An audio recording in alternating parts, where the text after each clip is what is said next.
Morning అందరికి welcome back our channel. ఎన్ని జాతరలకు వెళ్ళినా ఎన్ని జాతరలు చూసినా ఈ జాతర మాత్రం చాలా స్పెషల్. అదే సమ్మక్క సారక్క జాతర. 2 years కోసారి వచ్చే జాతర. దాని వైబ్స్ మామూలుగా ఉండవు. చిన్నప్పటి నుంచి నాకు జాతర అంటే ఫుల్ ఇష్టం. ఇంకా అక్కడ నిద్ర చేయడం అంటే ఇంకా ఇష్టం. అది చిన్నప్పుడు. పెద్దగా అవుతున్న కొద్ది కష్టమే అనుకోండి. ఇక జాతరకి వెళ్ళడానికి అన్ని అయితే రెడీ అయిపోయినాయి. ఇంకా మా పిల్లలు అయితే కార్లో ఉన్నారు. ఇంకా సామాన్ అయితే కార్లోకి ఎక్కిస్తారు. ఇక మనం అక్కడే వంట చేసుకోవాలి కాబట్టి ప్రతి ఒక్క ఐటెం తీసుకెళ్ళాలి. ఏదో ఒకటి మర్చిపోయినా కానీ కష్టం. అంటే అక్కడ కూడా దొరుకుతాయి, కానీ మనకు అందనంత రేట్లో ఉంటాయి. అంటే రేట్స్ అయితే మామూలుగా ఉండవు. ఇంకా జాతర దగ్గరికి అయితే వచ్చేసినాం. మేము వెళ్ళేది చింతకుంట. ఇక్కడ ఎంట్రీ టికెట్ తీసుకుంటారు 50 రూపీస్ అంట. వెహికల్స్ అయితే అలో చేయట్లేదు. అంతకు ముందు అయితే వెహికల్స్ ని లోపలికి అలో చేసేవాళ్ళు. ఇంకా టైట్ అయిపోతుందని చెప్పి ఇంకా వెహికల్స్ ని అలో చేయట్లేదు. సామాన్ అన్ని మోసుకుంటూ తిరిగే కన్నా ప్లేస్ చూసుకుంది బెటర్ అని చెప్పి అన్న నేనైతే వెళ్తున్నాం. అందుకే మ్యాట్ పట్టుకొని వెళ్తున్నాం. ఇక్కడ చూస్తేనేమో షాపింగ్ దాటుకొని వెళ్ళాలి. ఇంకా మా పిల్లల్ని ఈ దారి నుంచే తీసుకురావాలి. ఎలా ఉంటుందో ఏమో. ఎప్పుడు వెళ్ళే మామిడి తోటలకే వెళ్దామని చెప్పి వెళ్తుంటే ఇక్కడ కొత్తగా ఎంట్రీ టికెట్ పెట్టిరు 200 అంట.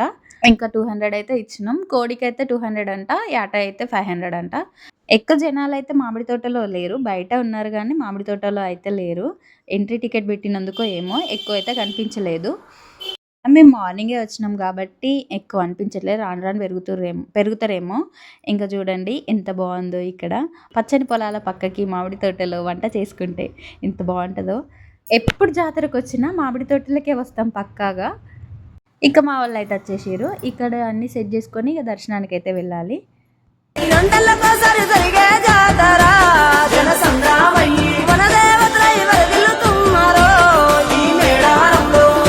గుడే లేదు, గుడి తలుపులే లేవు. నిజంగా ఈ పాట అయితే భలే అనిపిస్తుంది.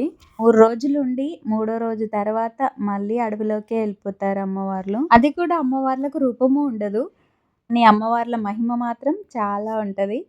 ఈ 3 రోజులు ఎప్పుడైనా వెళ్ళొచ్చు, కానీ ఇద్దరు అమ్మవార్లు వచ్చినాక వెళ్తే ఇంకా మంచిది. అంటే ఇద్దరిని దర్శించుకోవచ్చు. కానీ మాకు టైం లేక ముందే వెళ్ళినాం. అందుకే ఎక్కువ జనాలు అయితే ఏం లేరు. అంటే ఎప్పుడైనా వెళ్ళొచ్చు, కాకపోతే అమ్మవార్లు ఇద్దరు వచ్చినాక వెళ్తే ఇంకా మంచిది. మేము ముందుగానే వెళ్ళినాం. అయినా కూడా చూడండి ఎంత తొక్కిసలాట. ఎక్కువ జనాలే లేరు, అయినా కూడా నెట్టేస్తున్నారు. ఇంకా మేము కూర్చుంటే మా మీద పడిపోతారేమో, మన అరుములు ఎక్కడ ఇరుగుతాయో అనిపించింది. ఇంకా మళ్ళీ వెనకకు తిరిగి వద్దామంటే ఏటొస్తున్నావు నెట్టుతున్నావు అని అంటారు. మరి మనకేమన్నా బ్రిడ్జ్ చేశారా ఏంటి? మనం రిటర్న్ ఎట్లా వెళ్తాం? వెనకకే కదా వెళ్ళాలి. వెళ్తుంటే మనల్ని ముందుకు నెట్టుకుంటూ మనన్నే అంటుంది ఏంది అని అనుకుంటూ నవ్వుకుంటూ వచ్చి కొందరు ఇలానే ఉంటారు. అందరూ కాదు, కొందరైతే ఇలానే ఉంటారు. ఇందులో ఆడవాళ్ళు మాత్రం స్పెషల్ అబ్బా, ఖచ్చితంగా ఇలానే ఉంటారు. అందరిని అనట్లేదు, కొంతమంది మాత్రం ఇలానే ఉంటారు పక్కాగా. 3 days ఇక్కడనే ఉంటారు కదా అమ్మవార్లు, ఎక్కడికి వెళ్ళరు కదా. నిమ్మలంగా వెళ్ళి నిమ్మలంగా రావచ్చు కదా. అలా ఉండరే అబ్బా, నెట్టేస్తూనే ఉంటారు. కోడినైతే అమ్మవార్ల కోసం అమ్మ అయితే మొక్కుతుంది కోడిని.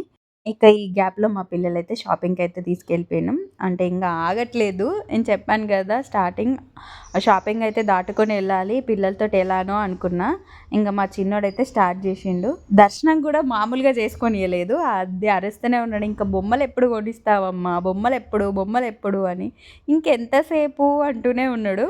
ఇంకా ఫైనల్గా అయితే బొమ్మలు అయితే కొనుక్కున్నాడు. ఎప్పుడైనా వంటలు చేసి భోజనాలు అయినాకనే ఇంకా ఫ్రీగా వచ్చి షాపింగ్ అయితే చేసేవాళ్ళం. కానీ ఈసారి మాత్రం ముందే షాపింగ్ అయింది, తర్వాతే వంట అయింది. ఎవరు కొనిచ్చారు?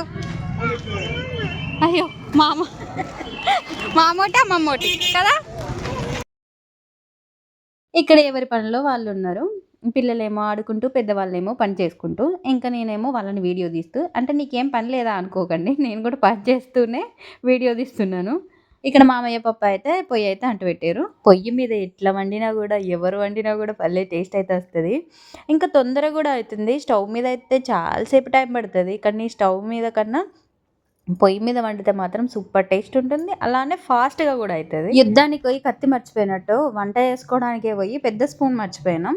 ఇక చిన్న స్పూన్తో కలుపుతుంటే ఆ మంట శాఖ దాకుతుంటే ఇబ్బంది పడుతున్నామని చెప్పి ఇంకా పాపం చూడలేక ఇంకా రంగంలోకి అయితే దిగిండు. ఇంకా కలపడం వంత అయితే తను తీసుకున్నాడు. ఈ చెట్ల కింద పొలాల పక్కకి వంట చేస్తుంటే బాగుంది, కానీ ఈ వంట చేసేటప్పుడు మాత్రం గాలి వస్తే చుక్కలే కనిపిస్తున్నాయి. మంట ఒక్క సైడే వెళ్తుంది.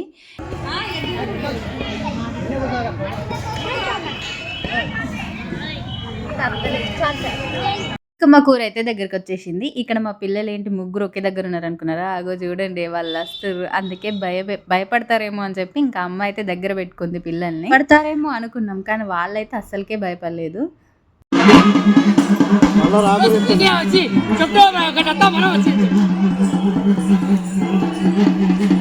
వీళ్ళు అడుక్కోవట్లేదు, డిమాండ్ చేస్తున్నారు. అక్కడున్న ఫ్యామిలీస్ ప్రతి ఒక్కరి దగ్గరికి వెళ్ళి ఇంతే అమౌంట్ కావాలి అని డిమాండ్ చేస్తున్నారు. ఎవరు ఇవ్వట్లేదో ఇంకా పిల్లల్నైతే టార్గెట్ చేస్తున్నారు. పిల్లల దగ్గర కూర్చొని ఇంకా వాళ్ళు కొట్టుకుంటే పిల్లలు భయపడతారు కదా, ఏడిస్తే పెద్దలు భయపడి ఇచ్చేస్తారని చెప్పి ఇంకా పిల్లల్ని టార్గెట్ చేస్తున్నారు వాళ్ళు. ఇక్కడ ఎవరు బిజీలో వాళ్ళముంటే ఇంక మా చిన్నోడు బిజీలో మా చిన్నోడు ఉన్నాడు. వాడు కూడా వంట చేస్తున్నాడు. న్యాచురల్ ఇంగ్రీడియంట్స్ తోటి వంట అయితే చేస్తుండు. అది తిన్నాము ఇంకా మన పని అంతే. అన్న చెల్లెలు ఇద్దరేమో బగారాకి ప్రిపేర్ చేస్తున్నారు. ఇంకా వంట అయితే అవుతుంది. ఇక్కడ చూడండి, ఇక్కడ పచ్చడి పొలాలు, పక్కకైతే మామిడి తోట, ఇంకా ఇటు పక్కకేమో డ్యాము. ఇవన్నీ కలుపుకొని మేము ఇక్కడ వంట చేసుకొని భోజనం చేస్తున్నాం. అబ్బా జాతరకు వచ్చినట్లేదు, ఏదో వెకేషన్కి వచ్చినట్టుంది. సీల్ కోసం మళ్ళీ 2 years వెయిట్ చేయాలి. పెద్దోడికి రింగ్స్ పిచ్చి, కానీ పాపం వాడి సైజుకి సెట్ కాలేదు, అందుకే నేను తీసుకోలేదు. కానీ భోజనం చేసి అంతసేపు అడుగుతూనే ఉన్నాడు, అమ్మ రింగ్ తీసుకుందాం ప్లీజ్ అని అడుగుతూనే ఉన్నాడు. సర్లే అని చెప్పి షాపింగ్కి అయితే వచ్చినాం. ఇక్కడ వదిన వాళ్ళైతే కలిసిరు. తెలిసిన వాళ్ళు ఎవరు కనిపిస్తలేరు ఏంటి ఇయర్ అని అనుకున్నా, కానీ వచ్చిర్రు. అన్న వదిన అయితే కనిపించారు. అన్న అయితే నేను కనిపించగానే గాజులు కొనుక్కోరా అని అంటూనే ఉన్నాడు. వద్దన్న మాట చాలు అని అనిపించింది. ఫుల్ హ్యాపీ అనిపించింది. విజయ్ అన్న అలా అంటే పెద్దోడికి రింగ్ తీసుకుందామని మా వదినకి చిన్నోడిని అప్పచెప్పి నేను వెళ్ళిన. ఇంకా నేను వచ్చినాక వదిన షాపింగ్కి వెళ్ళింది. ఇంకా మా అన్న అయితే నువ్వేం తీసుకోలేదా అని అడిగిండు. నువ్వు తీసుకోవా అని అంటే నాకు అసలు నచ్చలేదు, ఈ జాతరలో కొనే కన్నా షాప్లో కొన్నది బెటర్ అని చెప్పిన. ఫుల్ కాస్ట్ ఉంటాయి అసలు. పిల్లలైతే వినరు కదా, పిల్లలకైతే కొనాల్సిందే. ప్రతి జాతరకి నా చిన్నప్పటి ఫ్రెండ్స్ ఎవరైనా కలుస్తారేమో అని అనుకుంటా, కానీ ఎవరు కలవరు. ఫస్ట్ టైం నా ఫ్రెండ్ అయితే కలిసింది. ఎప్పుడు కూడా రారు, అంటే ఇయర్ కూడా అందరేం రాలేదు. వాళ్ళు వచ్చిన టైంకి నేను వెళ్ళను, నేను వెళ్ళిన రోజు వాళ్ళు రారు. అలా ఎప్పుడు మిస్ అవుతూనే ఉంది. కనీసం ఒక్కరినైనా కలిసిన నేను ఇయర్ మా ఆయనతో అయితే ఒక ఫోటో ఆయన దిగేదాన్ని. ఇయర్ అయితే దిగనే లేదు. ఆయన లేట్ వచ్చేసరికి ఇంకా మేమైతే దిగలేదు. అయితే అయిపోయింది, ఇంటికైతే రిటర్న్ అవుతున్నాం. ఈ వీడియో కనుక మీకు నచ్చినట్టయితే లైక్ చేయండి, కామెంట్ చేయండి. మరిన్ని వీడియోస్ కోసం మన ఛానల్ని సబ్స్క్రైబ్ చేయడం మర్చిపోకండి. ఈ వీడియో అయితే ఇంతే. నెక్స్ట్ వీడియోలో మళ్ళీ కలుద్దాం. అంతవరకు బాయ్ బాయ్. జాతరకి వెళ్ళేటప్పుడు యాక్టివ్గా ఉన్నారు, జాతర నుంచి వచ్చేటప్పుడు ఎంత డల్గా ఉన్నారో చూడండి మా పిల్లలు.